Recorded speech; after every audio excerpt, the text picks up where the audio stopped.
ఉత్తరప్రదేశ్లోని జింగానా police station పరిధిలో జరిగిన ఈ దారుణ సంఘటన మన సమాజంలో మహిళల భద్రత ఎంత అసురక్షితంగా ఉందో చూపిస్తుంది. పశ్చిమ బెంగాల్కు చెందిన ఒక మహిళ తన భర్తతో గొడవపడి ఇంటి నుండి వెళ్లిపోయింది. వీరట్ కర్నల్ హైవేలోని ఒక గ్రావెల్ డస్ట్ మిక్సర్ ప్లాంట్ వద్ద ఆమె ఉండగా 5 వ్యక్తులు ఖలీల్ విపిన్ సహా 5 ఆమెపై సామూహిక అత్యాచారానికి పాల్పడ్డారు. బాధితురాలి ఫిర్యాదు మేరకు పోలీసులు కేసు నమోదు చేసి దర్యాప్తు మొదలుపెట్టారు. ఈ ఘటన కేవలం ఒక నేరం మాత్రమే కాదు, మన సమాజంలో మహిళలపై జరుగుతున్న అన్యాయాలకు, ప్రభుత్వ వైఫల్యాలకు అద్దం పడుతుంది. ఇలాంటి సంఘటనలు నీ ఓటు శక్తిని, సరైన నాయకులను ఎన్నుకోవడం ఎంత ముఖ్యమో గుర్తు చేస్తాయి. నీవు వేసే ఓటు తప్పుగా వెళ్తే ఇలాంటి దారుణాలు నీ చుట్టూ జరిగే పరిస్థితి వస్తుంది.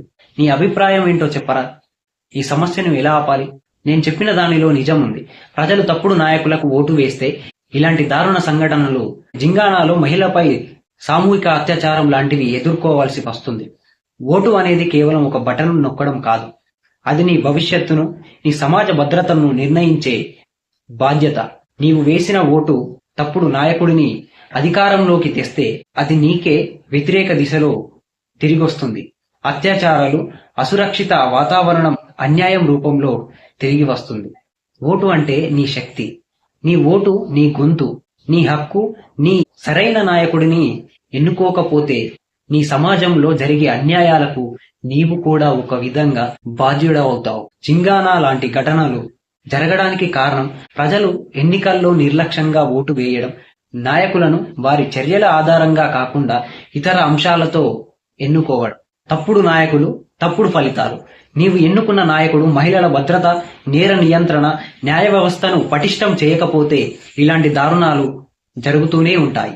నీ ఓటు తప్పుడు నాయకుడికి వెళ్తే అది నీ ఇంట్లోని అమ్మాయిలు, సోదరీమణుల బట్టలు విప్పే పరిస్థితిని తెచ్చిపెడుతుంది. ఈ జింగానా ఘటనలో 5 నిందితులు ఒక మహిళపై అత్యాచారం చేశారు. ఇలాంటి నేరాలు ఆగకపోతే దానికి కారణం నీ ఓటు కూడా ఒక రకంగా కారణం కావచ్చు. సరైన ఓటు, సరైన మార్పు.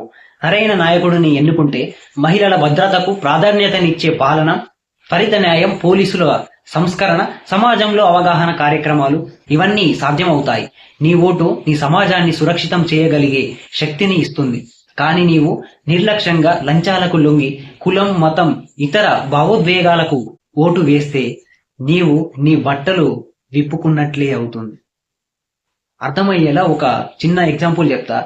ఒక తప్పుడు డాక్టర్కి మనం ఓటు వేసామనుకో, మనకు హెల్త్ ప్రాబ్లం వస్తే వాడి దగ్గర పోతే సస్తాం, చచ్చూరుకుంటాం.